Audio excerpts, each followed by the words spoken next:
And here we are with the victorious Mr. Matthew Bonner. How you doing, my friend? Little round of applause, mate. I was I'm buzzing really for good, that thank you. fight, and I was so happy seeing the result as well. How you feeling now? How's it all sunk in? Yeah, it is. I'm pleased with the performance. I think that's probably the best fight I've had so far, and I'm just kind of pleased. You always have kind of a game plan going in, and I said the game plan was to go in and high volume, put it on him, loads of foot forward pressure and stuff, and it was just nice that I kind of followed that game plan because once you're in there and the nerves hit and all the rest of it, it can kind of fall to pieces a little bit. But I was pleased. I listened to my corner and yeah, got the win. So dead happy with that. This is where the fight was quite interesting in itself because again, I like how you was talking more general sort of pressure, pace instead of it is like intricacies to the same combinations. And you can see, I think this is where the decision really came from because again, you're landing threes and fours, whereas Imman's landing ones and twos as such, and that's what sort of tallies up. Is that something you've been proactively pushing the pace more, or is it just general combinations, mindset? Where's that sort of game plan in itself come from? Well, I always, if you can certainly see it in the Jamie Richardson fight and the George Smith fight, I kind of always woke up in the third round, and then that's when I do my best work. And obviously, if you've already lost the first two rounds, then you coming back in the third round isn't enough.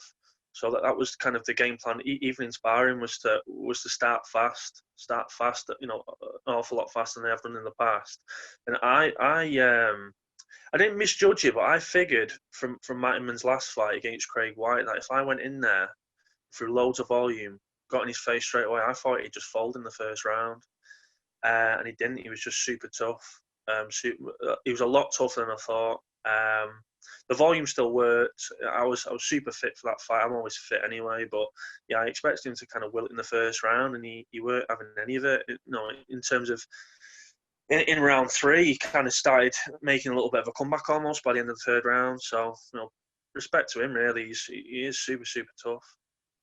No, also tough as well. I mean, on top of that, what really impressed me from Inman's side of things was his composure with defending these shots. Because again, you're talking power, you're talking volume, but again, his guard Yeah. was quite, compact, keeping his sort of frame, keeping his sort of structure. How did you feel keeping that game plan still? Because again, you're thinking, okay, he's not folding the way I thought he would. Is it just okay? I'm going to win the rounds this way. Is it just to try something else? How were you like going in the second round after that first round? Kind of, he didn't quite fold as easily as you expected. Yeah, I knew when I was in there that is the hardest I've ever hit anyone. So I knew even if I wasn't knocking him out or wasn't maybe dropping him, whatever, I did hurt him in the first round. You can't quite see it obviously from the video very well, but I kind of wobbled him with the first onslaught. It was an overhand right, and that kind of shook him up a little bit. So that gives you a little bit more confidence to crack on the way you are. Um, but yeah, then I started kind of beating up the leg as well. That was a tactic. But if I weren't going to be able to stop him, then at least do enough where I got loads of damage on his lead leg. Obviously, if you bash up that front leg, their power goes and their movement goes. So that was kind of plan B, I guess, was if I can't finish it with the hands, at least do enough damage where he can't really hurt me. And he didn't really have the power. I think Matt should probably still stay at welterweight. He's not for me. He's not got the power for a middleweight. What he has got is really good technique. And like you say, quite good defence as well. He kept moving out. He kept moving back. And what happens when he's moving back is he's just catching the edge of my shot, not the full power of the shot. So that kind of did him some good, moving out the way of the power. I mean, this is kind of as well taking the sort of slack off, and it's interesting saying about the weight difference because you feel it in there, and again, you probably gains you a lot of confidence in that side of things. But regards to your game plan and sort of way to handle this fight, is it something you personally decided to do? Something Rimmer's given an influence on? Is this something just I don't know, something instinctive as such? The way we saw it is just it was kind of the same as the George Smith fight in a way. It was just to keep it standing for as long as we could. I figured not George, Matt would eventually start shooting a little bit more, or maybe go for a body lock. And well, Matt's got a very good jiu-jitsu game. So our game plan really, certainly from Matt working from the bottom with triangles and stuff, because he's had a lot of finishes from there, was if it did go to the ground, just stand up, just no ground and pound, no trying to pass guard. If it goes to the ground, just stand back up. If it gets to the clinch, separate and just keep everything nice and long, and just keeping his face and keep beating him up, but don't kind of suffocate myself too much by coming in too close, and don't get taken down. Because again, this is where it gets quite interesting, this sort of planning and stylistically. Because when you're just on paper, if you've got someone who's been out for a while, obviously having the athletic Yeah. advantage there, ideally you want to implement that pace and the extra pressure. Because again, if he holds you close and then gets a bit too intimate in that kind of way, that's one way to lose a decision quite comfortably in a sort of the lay and praise kind of style. And it's interesting being able to work around that because this is the MMA side of things. Because again, people get taken down, they get complacent, think, oh, I've got a nice guard, yeah, but until you use that nice guard, you're losing the fight. And I think it shows your maturity to really sort of identify that. Regards of your Mm. training with this game plan in mind, is it very specific around that as such? Are you bringing people to imitate that kind of style you're expecting? Is it just your own reference points? What's that? Not really. I do probably 80% of my training at Next Generation. So that's Monday to Friday, 2 hours every morning, or sometimes 3 hours in the mornings. Monday, Wednesday, Friday would be kind of technical sessions, and that wouldn't be individual for me. That would be just getting better at everything, whether it's attacking the back or clinch positions, anything. But then the Tuesday, Thursdays are the sparring classes, and that's when I would kind of try and work my style in terms of the volume and pushing off from the clinch and not being taken down. And then I've got a twin brother as well, who's he's a professional fighter, he's a professional Thai boxer, a very high level Thai boxer. And I would use maybe the evenings and the weekends to go over the more technical stuff, practicing,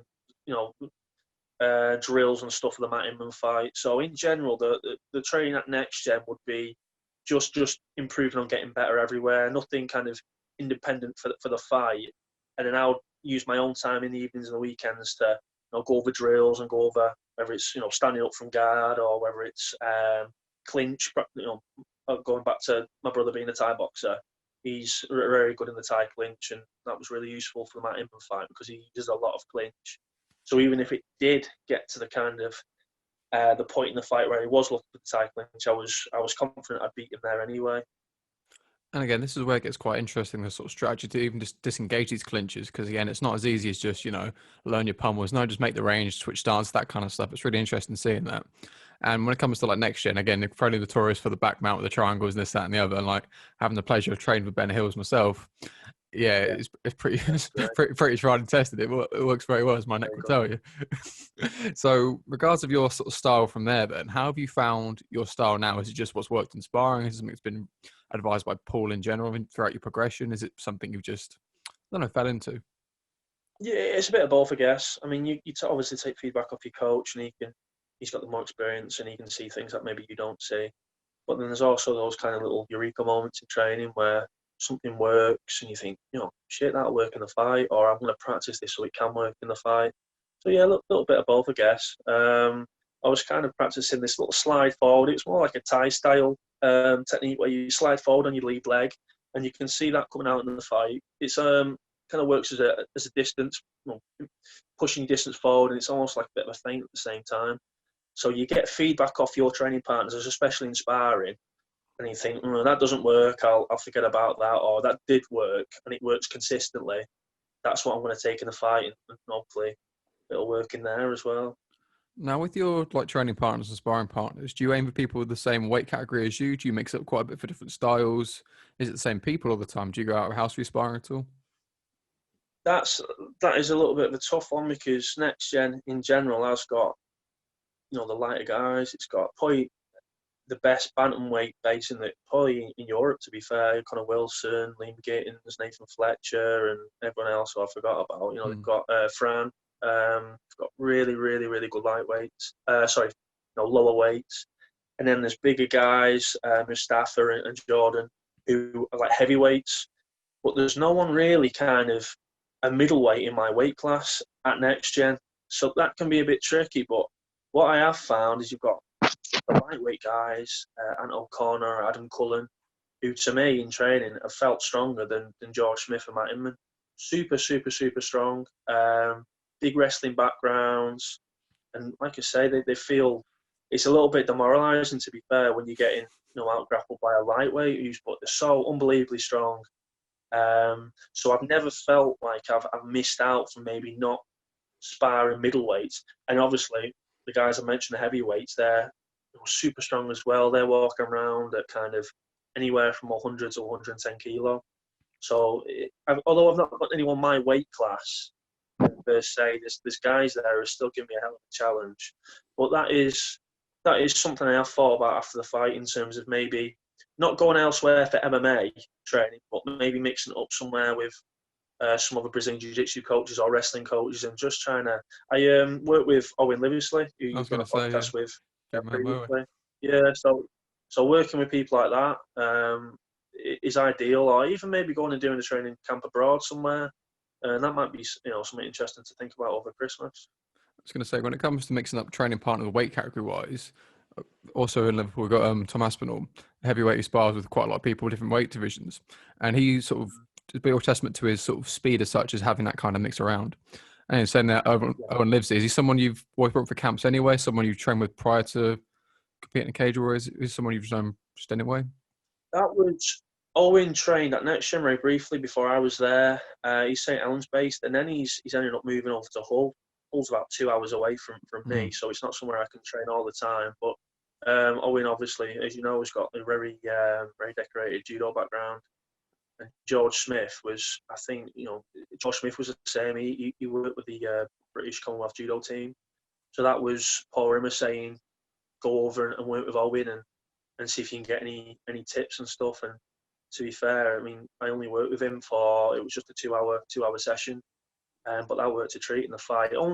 It's nothing major, but if you look at my head position in that fight and the emphasis on separating, that all came from Owen. His techniques. I mean, that in itself is the real detail there, because again, they're not expecting you to fucking ip on someone trains the Commonwealth team, but more sense of, okay, I'm not getting thrown. That in itself is what I need. I don't care if I'm not going to get my fucking Sumagashi. I just don't want to get fucking slammed. And then this is kind of the point. Yeah. Now, are you normally one for just, That's it. when it comes to your game planning in general, is it based more around their sort of strengths in themselves, their weaknesses? Where do you feel they go for you? What's the general analysis like for an opponent? Say with George Smith, what was the initial game plan sort of process for that?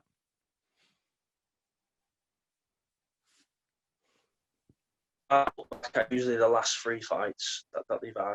I think looking past the last one, a little bit foolish really, because obviously people get so much better in between training camps. But I look back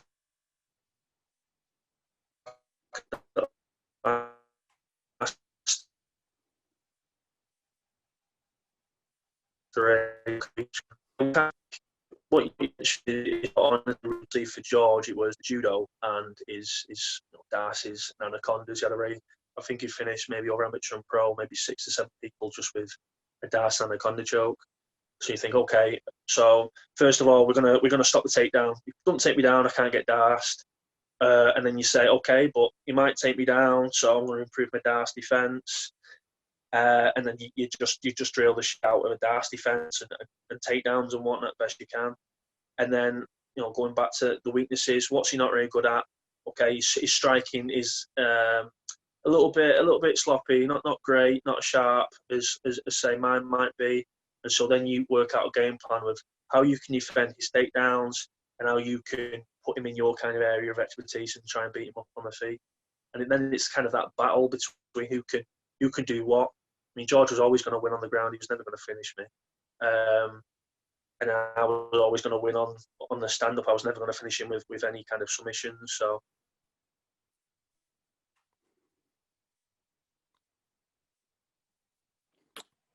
Sorry, mate. The connection seems to be cutting out quite a bit. It's really interesting there, the way, just make sure I've understood that properly. So that sort of analysis, okay, you know what he's going to be sort of aiming for in the sense of his darces, his sort of takedowns in that sense. But again, you're more drilling that just for the worst case scenario kind of idea. And then you're striking to where you've got the advantage, you're prioritizing that in your own sort of preference. And then by that sort of general idea, don't get taken down, keep it on the feet. And if you do get down, you look out for a darce as a rule of thumb, then it is an actual set in stone. This is what I'm going to do as gospel. Is that right in saying that? Exactly. That's right. And it kind of, again, going back to George, if they've got 6 to 7, 8 darce chokes or arm bars, whatever it is, to me, that's quite, it's not something, it's something you kind of worry about, but it's also something you can, straight away, you can think, right, okay, that's my training. That's what I'm going to train for. I'm going to train for, darce defense.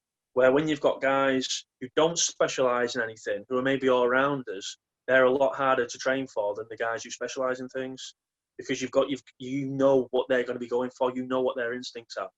Where these guys who are good at everything, don't really specialise in anything, they can surprise you, they can shock you with something, they can pull some out of the bag.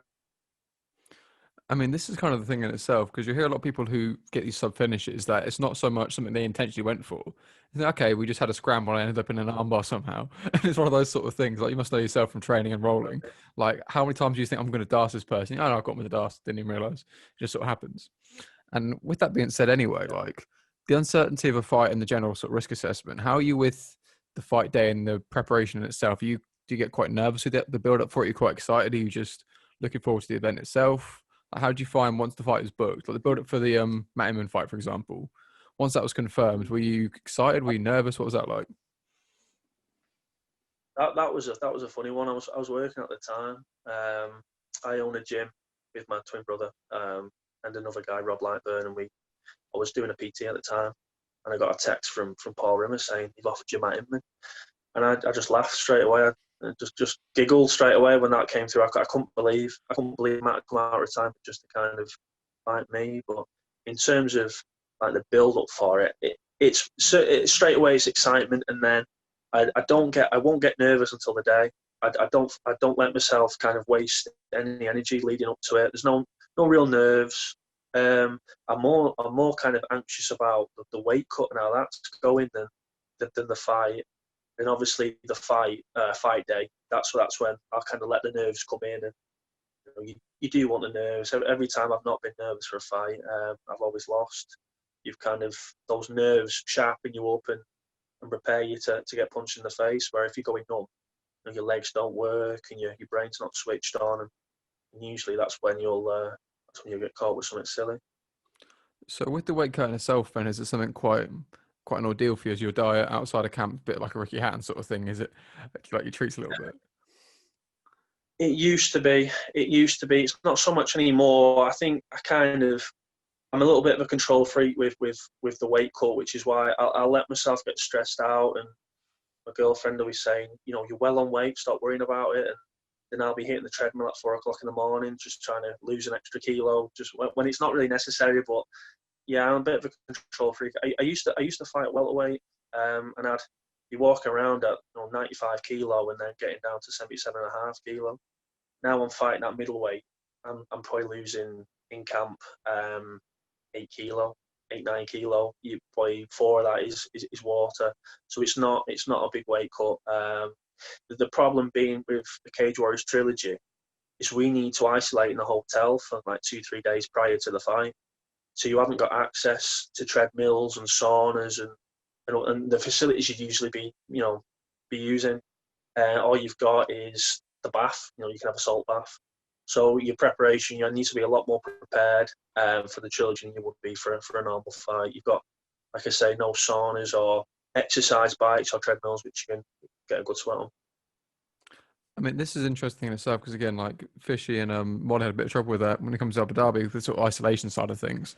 Is that something you sort of preempt in that sort of idea that okay, I need to lose a bit more weight than the build-up to this because of that? Is it something you just sort of planned whilst you're in the room for something to do?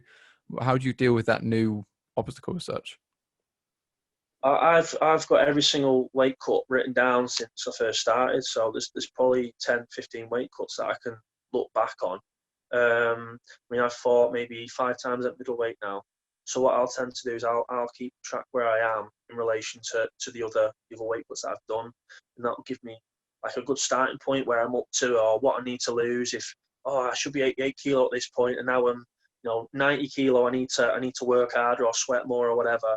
So yeah, I'm pretty professional when it comes to stuff like that. And then obviously I've got an S&C coach, Paul Reed, as well, who will kind of help guide me and give me some advice when it comes to what I should be weighing or what I should be weighing around. Yeah, again, I've gone to middleweight. I can be a little bit more flexible than I was at welterweight. Welterweight used to be a monumental weight cut. I mean, at that point, the camp is just a cut. It's not really a fight preparation at that point. And this is where it gets very sort of just taxing in general, the whole like, intervals between fights, everything else. Now, with the move to middleweight from that point, then, Was the thinking just, I can't put my body through this? Is it, I'll feel weak at the weight, I need to put more strength on, injuries? What was the real sort of defining moment that, okay, this isn't fun anymore?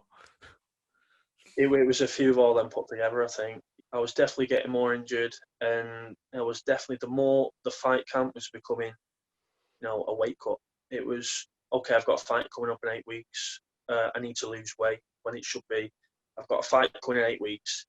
I need to practice. I need to get better technical wise. I need to, like we mentioned before, address the weaknesses and strengths. It becomes like a weight cutting process. And it wasn't because I was lazy with my diet or anything. It was just because I was so big for the weight class. If you look at some of my welterweight fights from back in the day, James Sheehan or Dylan McLaughlin or Bobby Pallett, or not Bobby Pallett, I was a little bit smaller for Bobby Pallett, but certainly the James Sheehan fight, I was massive for that. And it just got to a stage where it just wasn't feasible anymore. I started at lightweight and then pro at welterweight and now middleweight, and I kind of assume I'll stay at middleweight for the rest of my career now. But even now, I'm a pretty well sized middleweight, but I was an enormous welterweight, absolutely huge. Keeping evolving like a Pokemon, just keeping getting bigger and bigger as the weight classes go up. I mean, this is kind of it in itself as the way that point of not necessarily just diminishing returns, but how your style sort of changes in itself. Because again, the lighter weights, and again, this is why the other side of training with people in different weight divisions, they fight differently. Like for example, if you go bantamweight sparring with lightweights, the bantamweight's going to get stronger and get more plant with their shots, but the speed is not going to be there when it comes to flies in the bantams. So it's interesting seeing how that sort of changed. In regards of your weight moves at that point, then do you feel your style changed as a result because of the weight at all, or do you think you just as you were but a bit healthier and a bit leaner as such? I think probably the second one, a little bit healthier, a bit stronger, and as soft as it sounds, probably a bit happier in fight camp as Oh, well. definitely. In fight camp, you're already getting beat up, feeling like shit, fed up of training. Although it's the best job in the world, you get punched in the face every single day, you get fed up of. For you to go home and then having to kind of have chicken breast and broccoli for breakfast, lunch, and tea, it can drain you a little bit. So, but if you can have a little bit more carbs, you train better, you feel better. If you feel better, you'll fight better. So, yeah, that definitely makes a bit of a difference. That kind of being a little bit more happy in camp and a little bit more stress free. I mean, this is a huge thing in itself. And one thing you mentioned earlier when it came to your weight cutting was the journaling side of things. Is it something you do in general, like post training? You want to sort of write down, okay, the session was good because of X, Y, and Z. This was wrong. Is it just general weight cutting references? Do you journal quite a lot in general? Yeah, I do. It's kind of more on my phone. I do need to kind of jot it down in a journal, but it's more. I'll do certainly the weight cuts, and then at the end, after the weight cut, there'll be a little note in there saying weight cut was really good. Woke up on this weight. Maybe could have ate a little bit more for breakfast. Blah blah blah. And then I'll do kind of analysis of the fight as well. So it'd be came out really strong in the first 2 rounds. Please well I thought. This is what I could have done better, and all the rest of it. So, yeah, I definitely think that kind of. I think as I've got older, I start writing more lists and things anyway. I think it's more easier to keep up with things, and I run a business and write down your training timetable. I think it just you don't want any fuss, and it can be quite kind of an intense life when you're training here and there, and you've got your strength and conditioning, and you've got what you're eating for the day, and all this and this. So, yeah, for sure, I think writing things down and looking back on them as well, learning from your mistakes. I think that's super important. I think that's a really good way that you'll grow as a fighter going forward. Well, again, the point of reflection is so underappreciated, I feel, because again, like you're saying, there's a amount of things going on with that. And one thing to go into in a minute is about the balance between obviously running a business and fighting. The nature of the ideal you do just, the ideal is just wake up, fight, train, go to bed, crack on, rinse, repeat. But, being an adult gets in the way sometimes of having to pay bills and stuff. But anyway, one thing at a time. But the whole thing of like reflection and understanding what went well, what didn't go well, what's the sort of key themes here, and actually looking back on those notes as a separate entity in itself is so important. Now, regards of the balancing your camps and obviously working full time as well, is it a full time job as such? Is it more just every now and then ad hoc sort of thing? Like, what's your role in your business then? Are you just do you run the whole thing? Is you Yeah, a coach? I'm lucky where it's there's three of us who run the business, but it's me and my brother who kind of Mm. who do it full time. It's an MMA gym, or it's predominantly a Thai boxing gym. Um, but obviously we make all our money from doing one-to-one trainings and stuff like that. But I'm kind of lucky enough now where I've just about realised that the work training balance, and I've said this, to a few people. This, in terms of the career, MMA is very short-lived. I'm 30 years old. Hopefully, I'm in a kind of condition where I can do this for the next 7, 8, 9 years. But this is kind of from a money standpoint. I've realised that I need to put more into training, more into fighting, and less into work, which obviously you lose more. You lose a lot more money. Fight for Cage Warriors, how well they pay you is not going to cover all your bills. So it's come to that stage where I've had to maybe work 15 hours a week instead of working 40 hours a week, but then making sure I'm getting in every morning and every evening for training and really grafting and working towards that world title shot.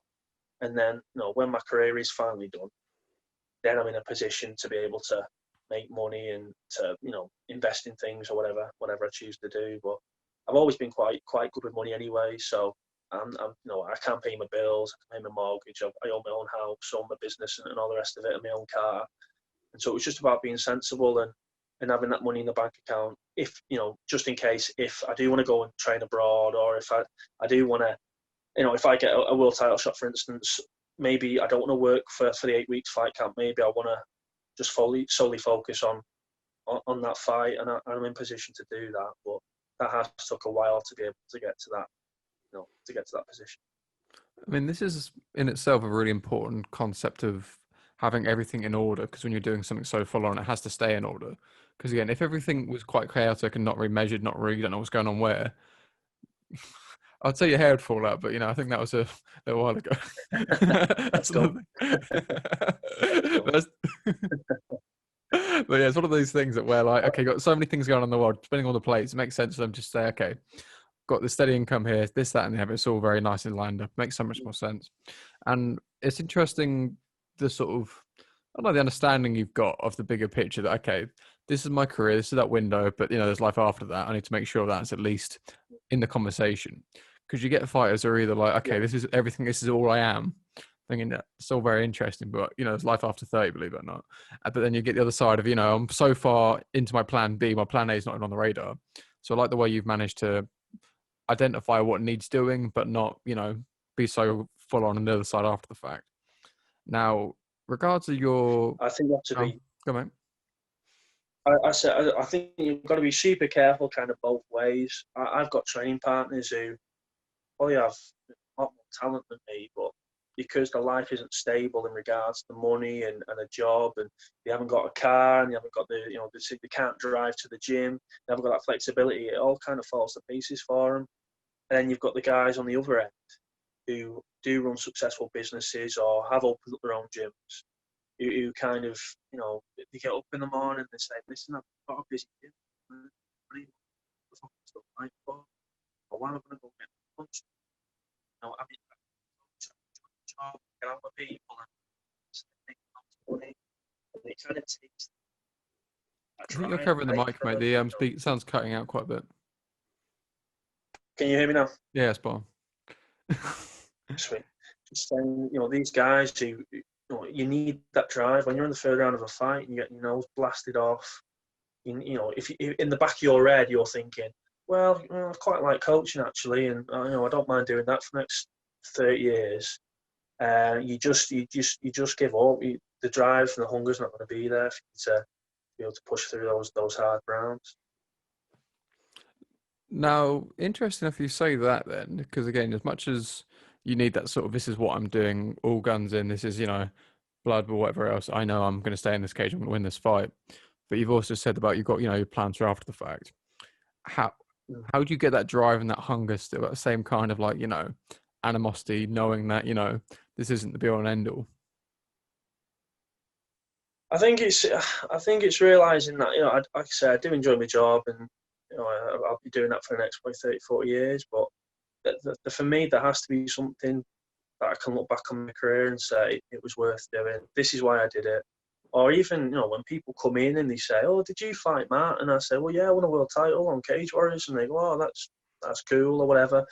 I just want something, just something to just be proud of, I guess. You know, you can coach other people and be proud of what they accomplish, but I'd like to, I'd like to go up and worthwhile. That's for sure.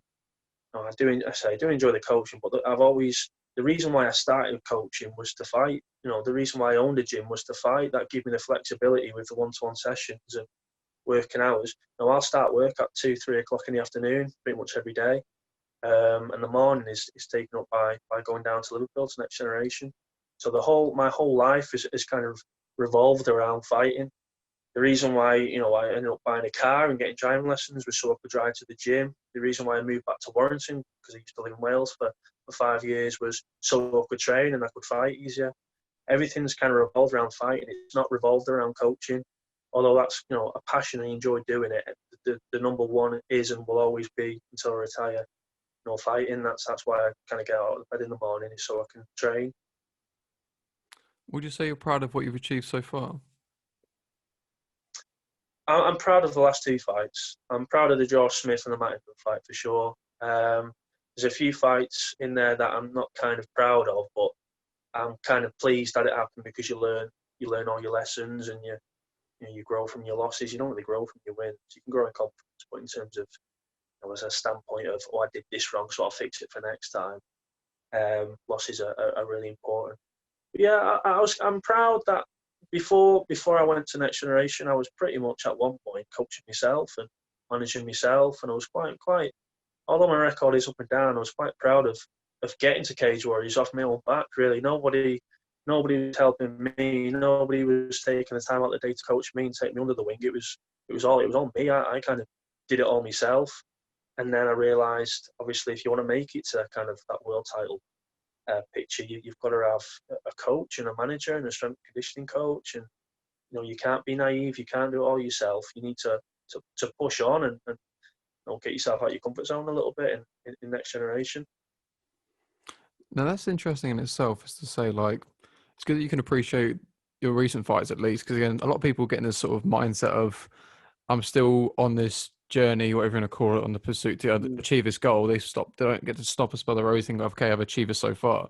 Like literally what you said there, getting to Cage Warriors, that for a lot of people is their career goal. That is that sort of pinnacle sort of spot. And again, you should be proud of what you've achieved so far. But again, there's still more to go, and that's interesting. You can appreciate that still. And this is where, like, so go on, mate. Go on. I was just going to say, I think because I have, lost a few fights and lost a few split decisions, I say to my girlfriend, because she fights at amateur level, and she's won and lost like everybody else has. But sometimes you can come out of a fight sometimes with a win, and you can be thinking, oh God, I could have done this better, and God, I wish I'd done this, and I could have finished the fight. And it's like, just enjoy your wins. Don't break it down too much. You can analyse it and get it better, but don't break it down too much. Just enjoy your wins, because the losses, feel like a death sometimes. You just feel like your whole life is over. I know it's a bit dramatic, but you put so much effort and energy into a fight, and then for you to lose or get injured or whatever, it can be pretty devastating. So just enjoy your wins. Don't think you're the best in the world because you won one fight, but don't get down in the dumps about it. Just enjoy it. Enjoy the kind of like 2-3 days of everybody saying how great you are and how well you did, and then get back on the horse again and get back to training. How do you handle your losses then? Did you take it quite personally, in the sense of you back to training the next day? You sort of, fuck this, I'm going off and trying to, I don't know, just have a bit of not a dramatic sort of soul, because again, you take a very sort of emotional hit with it. You see what I mean? You can do, especially kind of in your pro. I lost my first 2 pro fights. I had an absolute nightmare when I first started. But again, that was probably down to just being super naive and thinking everything was going to go well and not having the right coaching team behind me. And those 2 losses were just devastating. And crying like a little girl after the first loss. And then the second loss in a row, I was so upset I couldn't even cry. So you get beaten up from it, and then there's obviously the people who come and watch you and you buy tickets or will come and see you in the gym and say, "Oh, how did you do?" And then you kind of relive that loss every time you have to explain it. So I tend to sulk for a few days, and then I'll watch the fight when it comes out. If it's put on YouTube, and then after I've watched the fight, it'll tend to be okay. Let's just man up now, get over it, and crack on for the next one. Now, again, even that, like having to relive those losses when you have to sort of have these conversations. These are the things people don't appreciate. And again, it's always asked with the right intention of, oh, they want to know you did well, they want to hear you did well. But again, it's the other side of Yeah. it. And again, it's such Well, an honest thing in itself. The fact you've done the weight cut, again, the way you're saying how serious you're taking the cuts, everything else, and these profiles you're taking this next step up in your career. Like before you went pro in the first place, was it something you felt 100% certain for? Did you think you rushed going to pro maybe initially? I think, yeah, I certainly rushed the pro. I wish I'd fought a few more amateur fights. I made all my mistakes in pro, and then now I'm doing quite well. You know, but I could have had those losses at amateur instead. My mistake was just again being in that comfort zone and just kind of enjoying training by myself and kind of being naive of the people around me. The coaches who were around me when I was first MMA wasn't a full-time job for them. It was something that they did as a hobby. It was something they enjoyed to do, and then maybe we'd go and have a fight on the weekend somewhere where, you know, obviously next generation, the UFC fighters have world champions and they have, you know, full-time coaches there. You know, it's their profession, it's their passion, it's the only thing they do. And so that's, you know, that's the gym that's the gym you're going to grow in. That's the gym that you want to prosper in, not, you know, kind of training at home in your garage and hitting a punch bag. No one's been a world champion by training on their own, I don't think. Now, this is where it's interesting what you said earlier about getting to that platform on Cage or something you did on your own, but also through a gym in itself.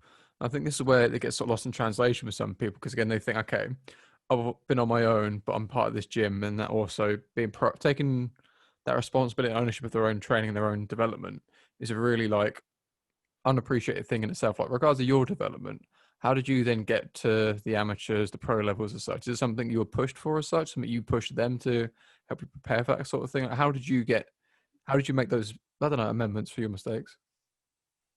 It was me who was pushing. You know, I was asking for the fights from the previous coach, and then he'd um, kind of do his best, I guess, to sort them out. But then even the matches, you know, it was a really small gym at the time, and the guys you'd be fighting someone from a top gym, and you know, just to see as a bit of a feeder, really. You know, bit of a bum they can beat up, and then, you know, you'd be taking those fights, and the fights weren't. It wasn't really well thought through. It was very much amateurish, very amateurish. I know you're fighting amateur, but you still want to approach amateur in a professional style, and it was very much let's just go out there and have a fight and see what happens kind of attitude.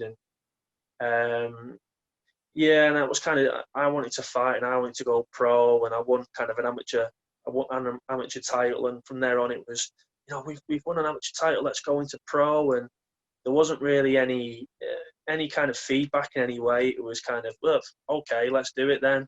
It wasn't, well, actually, you know, let's get a little run of wins going first. Let's defend the title. Let's do this. Let's get you a strength and conditioning coach. And like I say, it was very amateurish. But I think that's not me blaming other people. That's me again saying I was naive in terms of, you know, pushing forward. Probably a little bit too excitable about it, and probably because I was probably 26 when I first went pro, so that's still quite relatively late in some regards compared to other people. So you see, like Sage North got in the UFC and he's, you know, looking 18, and you think, oh Christ, you know, what am I doing? I'm still an amateur. And then maybe that urgency drove me to go pro a little bit too soon. When, you know, listen, if you go pro when you're 30 years old and have 3-4 good fights, that's, you know, I think you're still in a good standing there, and you've still got 5, 6, 7 years of being at your peak level. And now that in itself is interesting, the kind of reflection on loads of different issues there. So again, identifying certain factors there, because I like the way you're sort of explaining that it's not you blaming other people, it's understanding, okay, this was a situation, this is where mistakes were made, this is where it could have been different. Not washing Right. hands of it, but saying this is the situation, this is how it was. Mm. And then, like, again, I like the honesty on you feel you were sort of getting a bit pushed for time on thinking, okay, is it now or never sort of thing. And again, you know, maybe you wouldn't have had the same value of these mistakes if it was an amateur fight. Maybe you might have given it, okay, it's only amateur, who cares? It's going on pro. So who knows? Mm. But it's to say where you're at now on the right trajectory, because this is a very important That's concept in right. itself of knowing, like, okay, it doesn't matter where you are, it matters where you're going. That sort of difference. Because if you're not That's improving, right. even if you're like you won your last fight, eventually it's going to start going. Mm. Definitely. No, I agree. Kind of you take the good with the bad. I think in this sport, and it doesn't really matter who you are unless you could be. Everyone's going to lose. Everyone's going to kind of go through bad times. And even if you don't lose in fighting, then your personal life might be a bit of a mess. You think of someone like John Jones, who is probably the greatest of all time, and has this many title defences in this, but his personal life is an absolute joke. So you kind of, in general, not just in fighting, you're going to go through bad spots and good spots, and you've just got to crack on and, say, just fix your mistakes. That's what I say to all these amateurs. Certainly at amateur level, if I was to give advice to anyone at amateur level, it would be just enjoy it, enjoy it, and learn from your mistakes. Because when you go pro, that's when you will feel the pressure. Just get as much experience as you can. Be sensible with who you're fighting and decisions you're making, and make sure you got the best gym.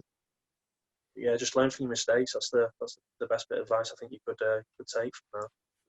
So, regards to finding the right gym, why was Next Gen the right gym for you then? What made you change to them specifically opposed to other gyms in the sort of area anyway? Well, it's a funny one because that wasn't actually my first choice. The first choice was MMA Academy, Jason Tan's gym, which is also in Liverpool, and solely only because I knew quite a lot of the lads who were already training there. I'd known Mick Bowman for 10 years. I'd known Lawrence Fitzpatrick for a while. Tim Barnett had already fought and got on reasonably well with Mark Kinsella I'd met. So I thought that would be an easier transition because I already knew some of the guys from there. And then I went there for a session. And it was a good session. No, it was a good session. There's absolutely nothing wrong with the gym. And the lads there are sound and are really good fighters. But I kind of got a little bit of feedback at the end from Jason in regards to, I said to him, I want to fight out of MMA Academy. I don't want to fight by myself independently anymore. I want to fight under a coach. And it was kind of a little bit like, well, I'm not sure. That I might be wrong, but that's the kind of attitude that I kind of what he expressed. And then funny enough, I got a message from a friend of mine at the time, and he said, "Why don't you try Next Generation? I'll ring the coach for you and tell him if you can come down." And I did, and I went down there, and Paddy Pimlet came over to me and said, "Welcome to the gym, Matt." And then Chris Fishgold did the same. And then Paul Rimmer came up to me and he was, telling me, we've got this guy who will, give you a sports massage. I mean, we've got good ties with the universities, and we've got this, and we'll offer you this. And it was just a lot more positive. And then I went back the next day, and then that was that. Then I ended up fighting for him probably about 4 months later for the first fight that I had with Next Gen. So it wasn't, again, MMA Academy, there wasn't anything wrong with that gym at all. It's a very good gym, but it's just the thing that Paul Rimmer, it was all about what we can offer you. And obviously, he's a fighter. I'd never been offered anything. So it was nice. It was positive, and that's why I carried on going there instead of MMA Academy. Well, this is the thing about Next Gen in itself that a lot of people I've spoken to, people who train there now, have said they've had not as pleasant experiences with other gyms in the area. But with Next Gen, it's a very different atmosphere. They felt wanted, they felt welcome. I mean, that's the difference. I mean, Yeah. the way you explain that in itself, you asked them if you could fight for MMA Academy, but except, Paul's trying to almost not convince you, but again, build a case to make you want to be there, make you feel wanted. I That's mean, right. that must That's have right. been like, so, do you know what? Yeah, I maybe I should be wanted as such instead of having to pitch a case and, this, that, and the other. It's interesting. Now, regards of the Yeah. way Next Gen train for what you used to, was there a lot of stylistic differences? Do you do a lot more strict discipline work? I know you said about your brother with the Thai boxing, but do you do mainly MMA based things? Is it individual disciplines? Where do you sort Yeah. of prioritize your training? It's very much so at Next Generation, Monday, Wednesday, Friday, we'll do an hour of striking, and then it'll be like an hour of MMA grappling. So that could be ground stuff, it could be wrestling on the cage, anything like that. Very, very MMA based. Even the grappling is very MMA based. There's not many. I kind of figured going into Next Generation, because they are so good on the ground, it was going to be a lot more pure jiu-jitsu, no gi, loads and loads of rounds of rolling. It's not the case there at all. It's a lot of MMA grappling, a lot of wrestling. And then Tuesday, Thursdays we'll spar. Tuesdays we'll spar with the 16-ounce boxing gloves, and then Thursday we'll spar with the 6-ounce MMA gloves with head guards. So, and that's kind of, in regards to how that was different to the training I was doing at the time, it was completely different, unbelievably different. It was very much just kickboxing or just jiu-jitsu. Mainly it would have been gi jiu-jitsu at the time as well, because I used to train with Mario Sukata. He was kind of not really a coach, but that's where I was going to do my jiu-jitsu. He wasn't in the corner and for fights or anything like that. So it's gone from kind of training by discipline to full MMA training, MMA grappling. Completely different. And that's definitely where you see the sort of strides in the development. Because again, it's not even just, you hear the response from fighters from there. It's not just the ability, it's putting it all together. And that in itself is the art in MMA. Now, take a quick interval there, mate. If you've got any sponsors you want to shout out? I've got hopefully a new sponsor on Sunday, Tunnel Vision. You do boxing gloves and kind of loads of boxing equipment and stuff like that. I'm gonna meet up with him on Sunday. So I think that's the only one so far. Hopefully I'll have a few more by the time I'm fighting out in next. I think Cage Warriors is on again in March, so I'll try and get a few more sponsors, but at the moment it's just Tunnel Vision. Cool. We've got the English Hypnotist for the podcast sponsors. We've got the English Hypnotist for your mental sort of needs, whether it's the fighting in the cage, the business sort of side of things. Always good to help with the mental coach side of things. Rieco Clothing, variety of brands, always expanding.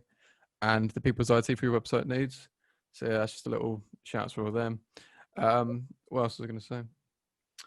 Regards of your preparation sort of side of things, you said about getting a strength and conditioning coach. How many sessions a week are you doing that? Is it quite intense? Is it full on actual conditioning side of things? Is it more maintenance, ironing out the creases? What does your S&C tend to look like in a camp? It's 3 sessions a week, so that'll be Monday, Wednesday, Friday. He'll send me over a workout for Monday, Wednesday.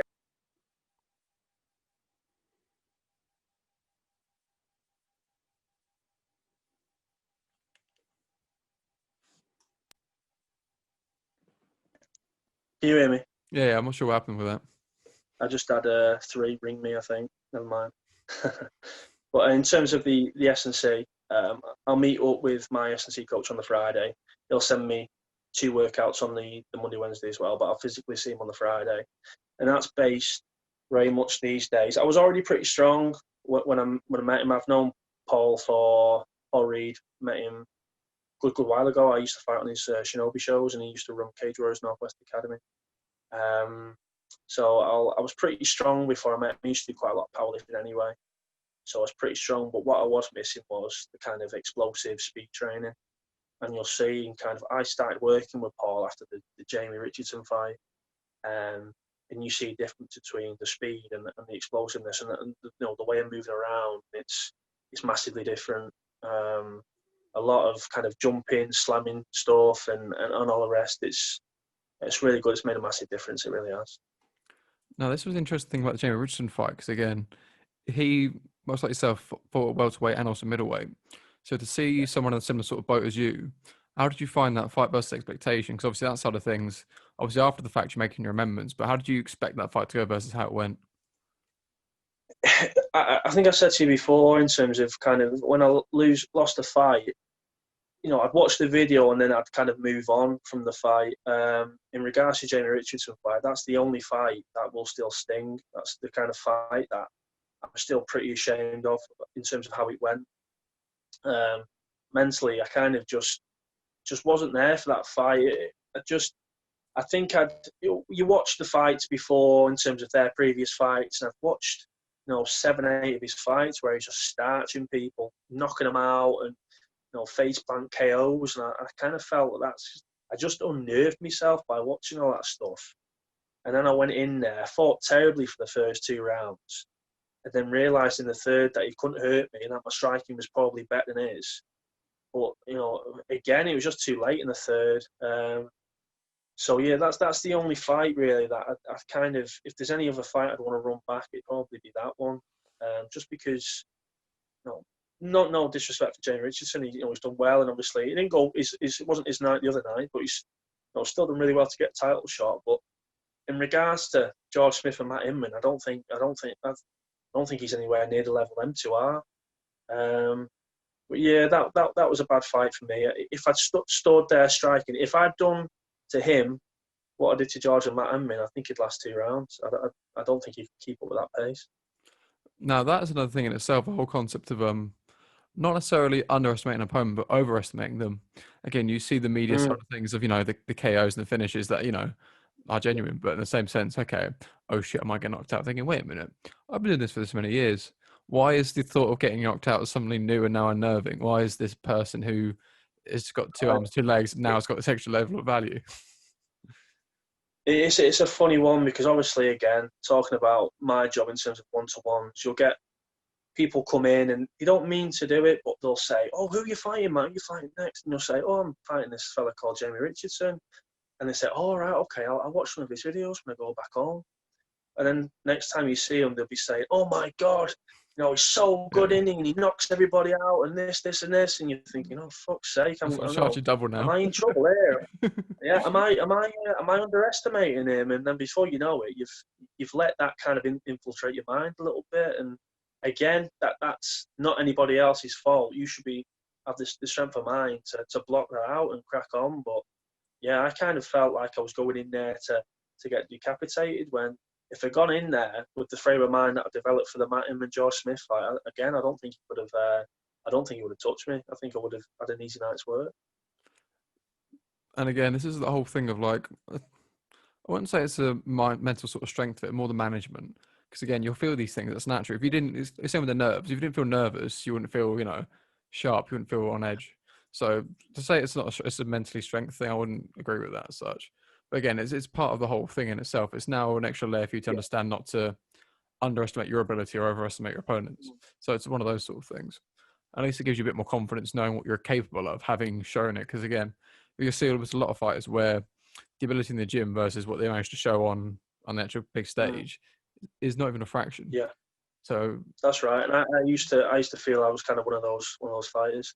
You look really good on the pads and you look the business in the gym, but if you just can't do it on the night, if you can't prepare or you can't put on that show on the night, all that training means absolutely nothing. It's not gonna. No one gets signed to the UFC because they hit pads well. They get signed to the UFC because they perform on the night and put on a good display. And again, it's important to have these moments, because this is what I was saying to I can't think who it was, but again, you need this sort of sting for these lessons, because this sort of stuff is like, just to say it, you think that's pretty straightforward, but to have the experience to be stung by it, to know, okay, this is a result of not appreciating what's going on.